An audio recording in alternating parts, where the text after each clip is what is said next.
على الهاتف شادي أبو هشاش لاعب التعاون ونجم المنتخب الأردني. بنقول لك مساء الخير شادي، اشتقنا لك.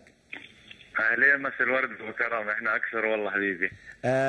يعني انا اعرف انه اي لاعب يشعر بالسعاده انه تتداول اسمه يتداول في وسائل التواصل الاجتماعي، في وسائل الاعلام، هون انه قد يكون احد الحلول لمشاكل الهلال الدفاعيه. انت ماذا تشعر؟ بعرف لو كانوا عم بيفاوضوك ما حتقول، لكن شو حاسس بهاللحظات؟ اول شيء بنحب نمسي عليك ابو كرم وعلى ضيوفك الكرام. يعني انا بصراحه زيك يعني على التويتر وعلى الكلام الناس وشو الموجود. انا بصراحه ابو كرم يعني شرف كبير لي يعني لما يكون في مثلا متابعه من جمهور الهلال او من مسؤولي الهلال. نادي الهلال له كل احترام هو وجماهيره والقائمين على نادي الهلال، لكن صدقني ابو كرم بصراحه ما في اي شيء رسمي. انا يعني بسمع زيكم بس من الاخبار والمنتديات والتواصل الاجتماعي، لكن ما في اي شيء رسمي. وانا مرتبط بعقدي مع التعاون يعني، والسنه عندنا اهداف يعني احنا راسمينها في النادي، وان شاء الله يعني ماشيين لتحقيقها. وانا لاعب محترف بالنهايه ابو كرم، واداره الهلال يعني اداره محترفه، واتوقع لو في شيء كان يعني اكيد كلموا نادي التعاون يعني. يعني انت اذا تنفي على عبر صدى الملاعب اي اتصال هلالي معك، لا من قريب ولا من بعيد، غير قصه انه الامير عبد الرحمن عمل لك فولو بتويتر. شو القصه؟ شو الموضوع؟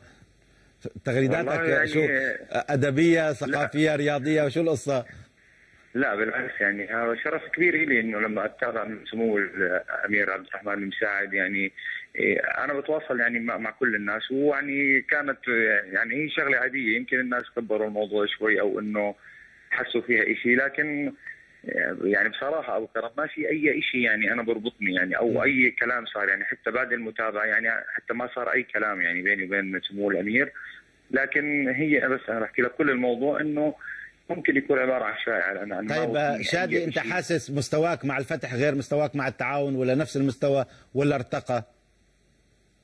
والله اكيد ابو كرم، يعني اللاعب كرة القدم يعني دائما بيحاول يتعب على نفسه انه يتطور، وانا الحمد لله يعني الى حد ما راضي عن مستواي. بحس انه يعني انا لازم اشتغل على نفسي. اشتغلت يعني الحمد لله، يعني حصلت مع الفتح على الدوري. حاولت اني مع التعاون اعمل شيء افضل من اللي عملته مع الفتح يعني كمستوى، او اني اكون علامه فارقه، بس مش انه يعني محترف وبس اني بدي العب واحترفت. انه اروح مكان اعمل فيه جهاز او اعمل فيه تحدي. يعني انا دائما اي مكان بحب اروح وبحب اتحدى هذا الشيء يعني.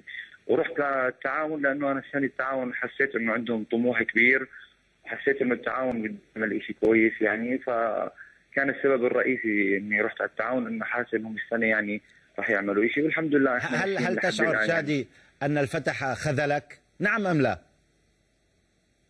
لا، هذا احتراف ابو كرم.